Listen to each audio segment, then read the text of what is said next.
Hey guys, welcome to the channel, welcome to another video. It's that time of the week again. It's Premier League predictions time, match day 2 of the brand new season. Of course, everything restarted and kicked off yet again last weekend, and we've got a big weekend to follow it up with 9 games kicking off this weekend. Unfortunately, Luton and Burnley's game has obviously been postponed because Luton's groundwork still needs to be developed, so they've asked for their game to be postponed. But there's still 9 games for us to sink our teeth into ahead of a big weekend of football. Before we go any further and talking about the games and obviously giving predictions, I would like to remind you all to please like the video and also subscribe if you're new. Both things are always and very greatly appreciated. And of course, I encourage you to get involved in that comment section. I want to hear from you on all the games that are coming up this weekend. I want to hear your thoughts, your comments, opinions, but most of all, of course, I want to hear your predictions on every game that is coming up this weekend. But without further ado, let's get into the predictions. Okay, first up, we have got Nottingham Forest taking on Sheffield United on Friday night. So with a Friday night game, that basically means fantasy football managers, get your teams ready, get your teams prepared for the weekend. There's a Friday night fixture to kick it all off this weekend. Forest at home against Sheffield United, one of the Premier League new boys. Forest, of course, both teams looking to get back to winning ways or pick up their first win of the season. Forest, of course, lost 2-1 to Arsenal last weekend, while Sheffield United lost 1-0 to Crystal Palace. And as we know, last season, the main reason why Forest managed to stay up was because of their home form. Steve Cooper's side will be hoping that they can replicate something similar this season to give them a real chance of staying up yet again. For Sheffield United, look, it's going to be tough for them to stay up. They're one of my teams to go down. I think it is going to be a very difficult season for them. And unfortunately, I don't really see them picking up a win in this game. I think Forest will be too strong at home for them. I think they'll be boosted by the home crowd. I think Forest pick up the win in this fixture. But it could represent a good opportunity for Sheffield United to get something from the game. Obviously, with it being a lesser opponent, with all due respect to Forest. But I still think Forest managed to win. Especially if they've got the likes of Elanga, Gibbs, White and Awunye all working together, all singing off the same hymn sheet. I believe Forest will pick up the 3 points in this game, which is why I'm going to say that this game will end 2-1 in favour of Steve Cooper's side. Moving on to Saturday's games, and there's no lunchtime kickoff, so we're going to dive straight into the 3 o'clockers. And first up, we're at Craven Cottage for a bit of a London derby as Fulham take on Brentford. Fulham, of course, coming into this game off the back of a 1-0 victory over Everton last weekend to kick off their season, whilst Brentford played out a very entertaining 2-2 draw with Tottenham.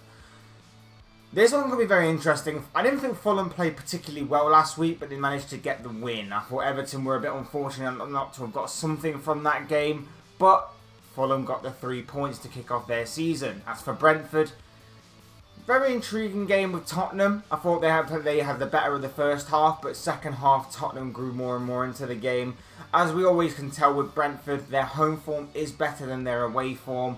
Fulham at Craven Cottage last season proved to be a difficult ground regardless of who you were. So this one could be a very intriguing game all round.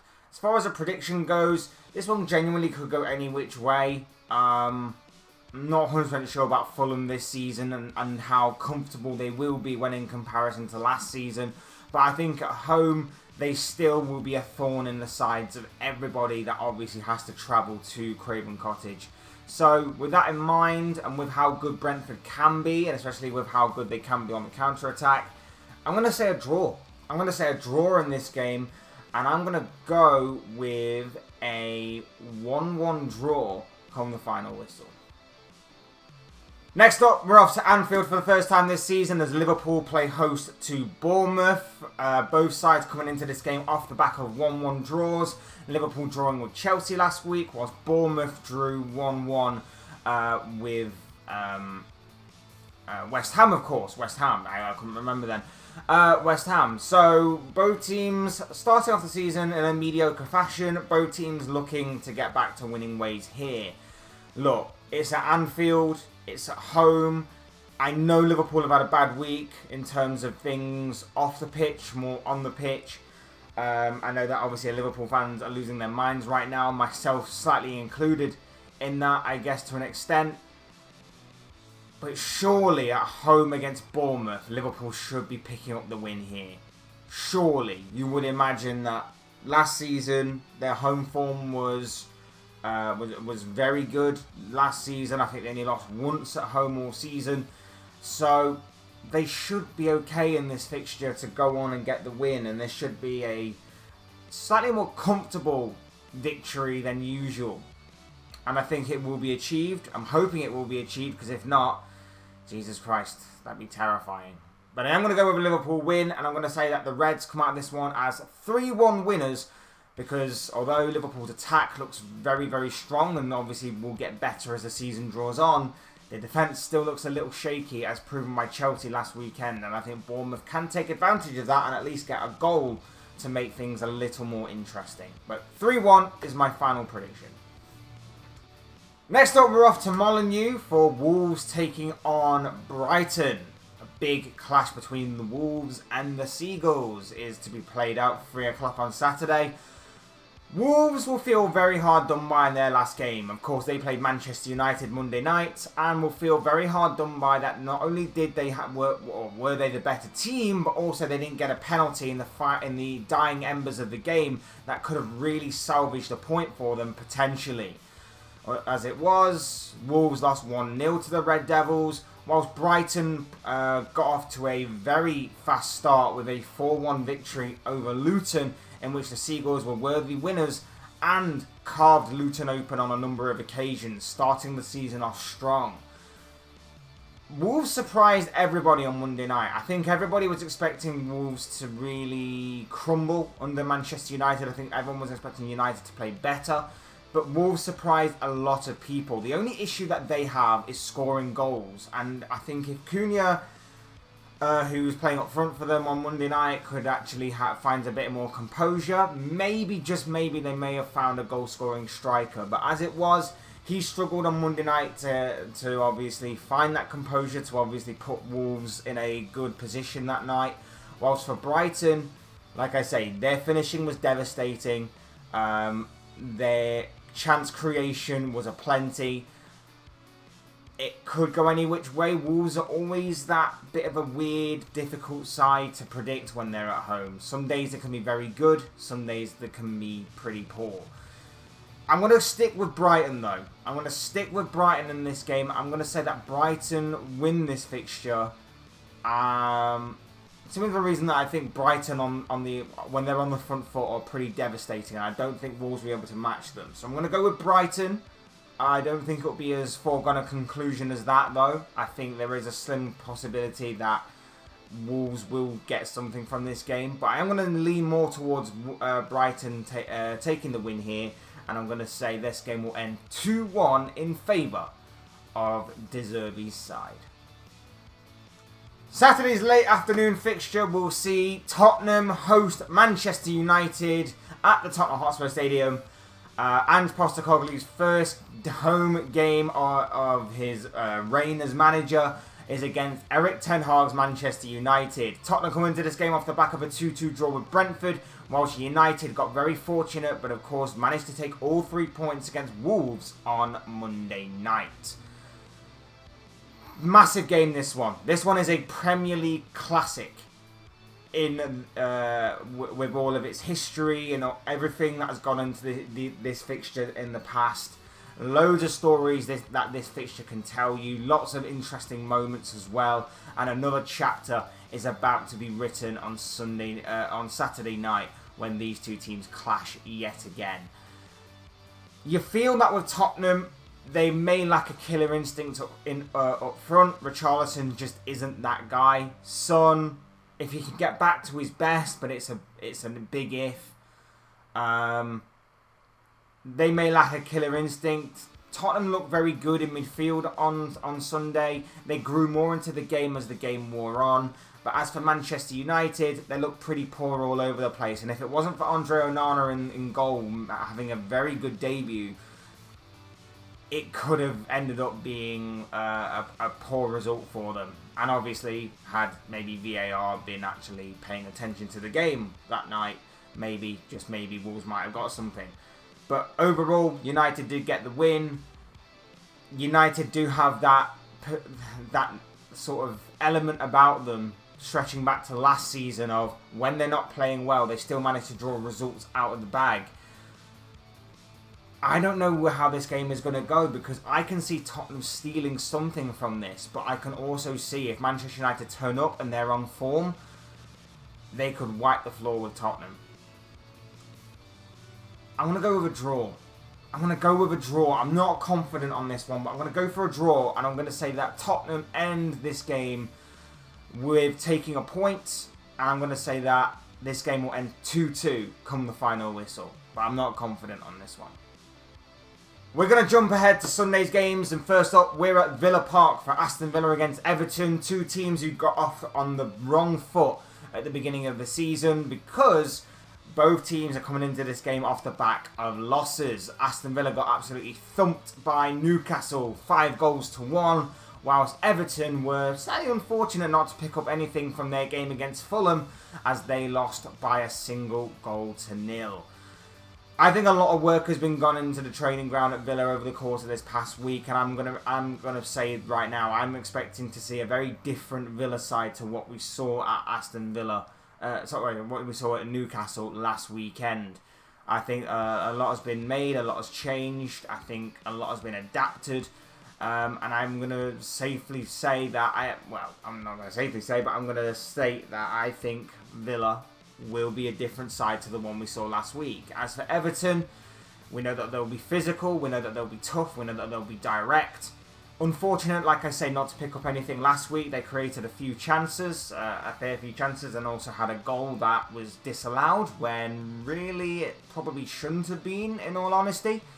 But as far as a result goes for this game, whilst Everton have the potential to take a point off, we know that their away form isn't as good as their home form can be, and that's why I'm going to lean more towards Aston Villa on this. I think them at home is going to be a very difficult side to beat this season, and that's why I am going to say that this game will end 2-1 in favour of Unai Emery's side. Next up, we're off to the London Stadium for a big London derby Sunday afternoon. It is West Ham against Chelsea. It is David Moyes against Mauricio Pochettino.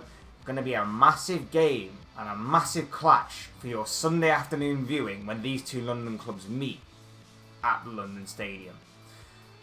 West Ham and Chelsea. Both coming into this game off the back of draws. West Ham, of course, drew to Bournemouth last weekend, 1-1, whilst Chelsea also had the same scoreline when they took on Liverpool.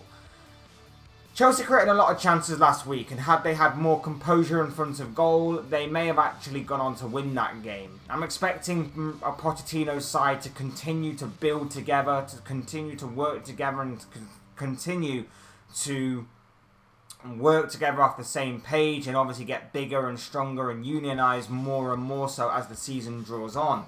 And that can only spell danger for the rest of the league, as they were very good last weekend. So imagine how good they're going to be when obviously they get a better understanding, and of course with it being a young and inexperienced team, they of course get that experience and more composure and more age, and it all starts to gel more and more so together. As for West Ham, lost a few key players, played alright last weekend, probably could have won it had they of course put away some of their chances that they created. I feel like the home advantage may give them something, but I feel like Chelsea is going to be maybe pretty strong for them to handle.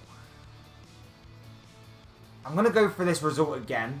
I'm going to go in favour of Chelsea, only just, and I'm going to say that this game will end 2-1 to the Blues. But again, I'm not entirely confident. This game could seriously go any which way. Penultimate game on this list, we'll see Crystal Palace take on Arsenal at Selhurst Park. Roy Hodgson taking on Mikel Arteta. Big game for your Monday night viewing.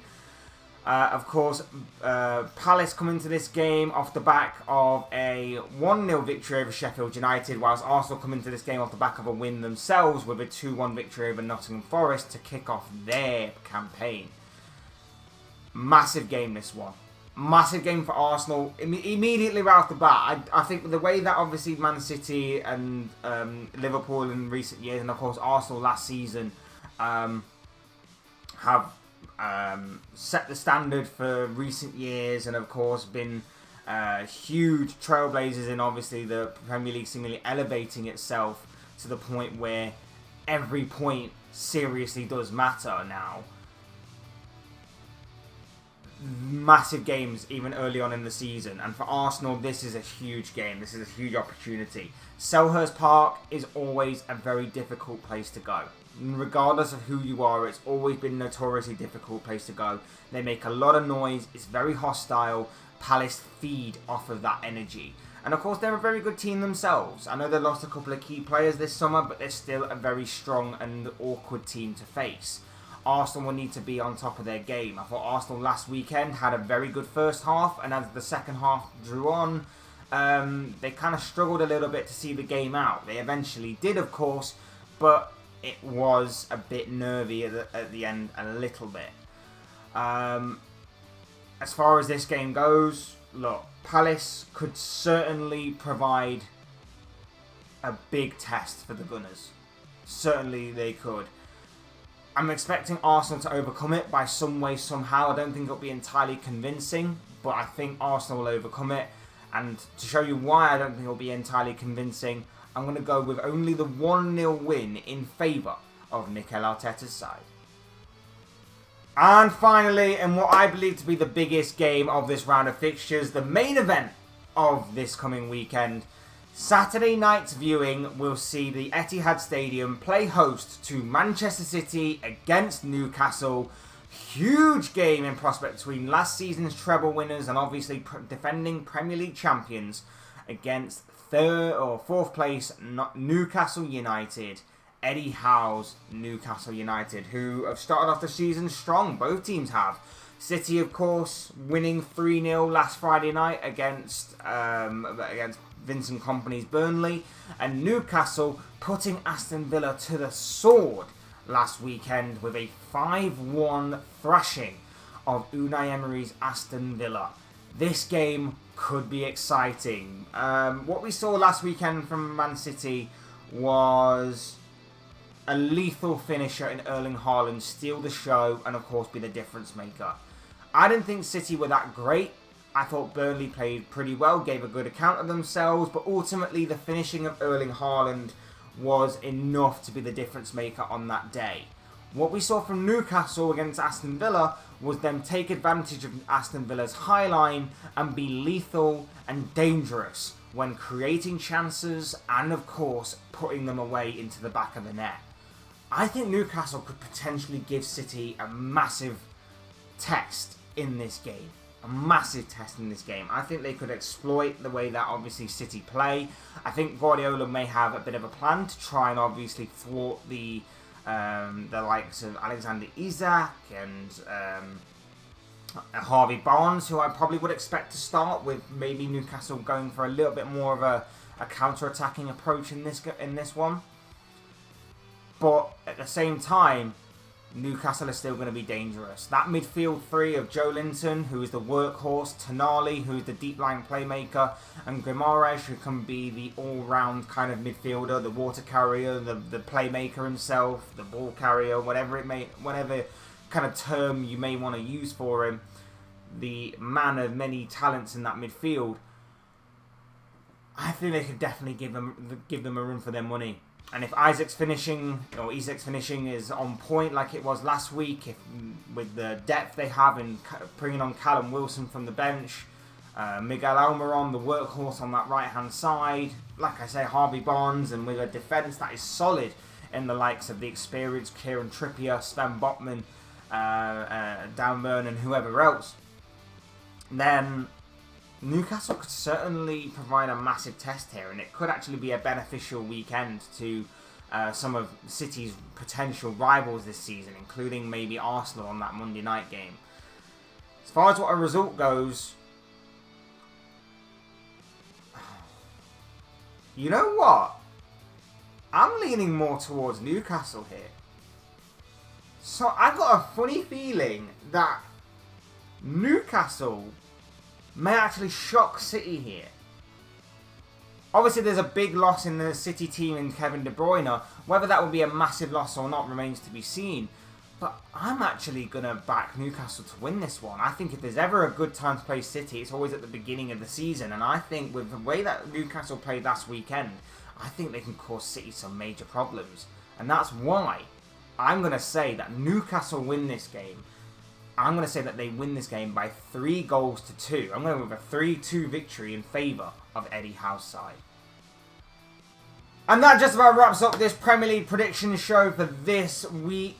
Obviously, these are just the thoughts, comments, opinions, most of all, of course, predictions of this guy. I want to know what you guys think. What do you make of all the games that are coming up this weekend?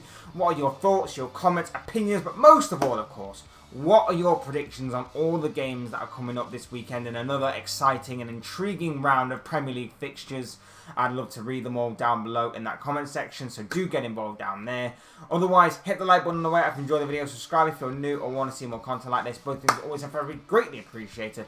And as always, thank you all so much for watching and listening. I've been Fletch. This has been another Premier League predictions video, and I'll see you speak to you all again soon in another video or live stream or whatever it may be. Cheers, guys. Have a good day.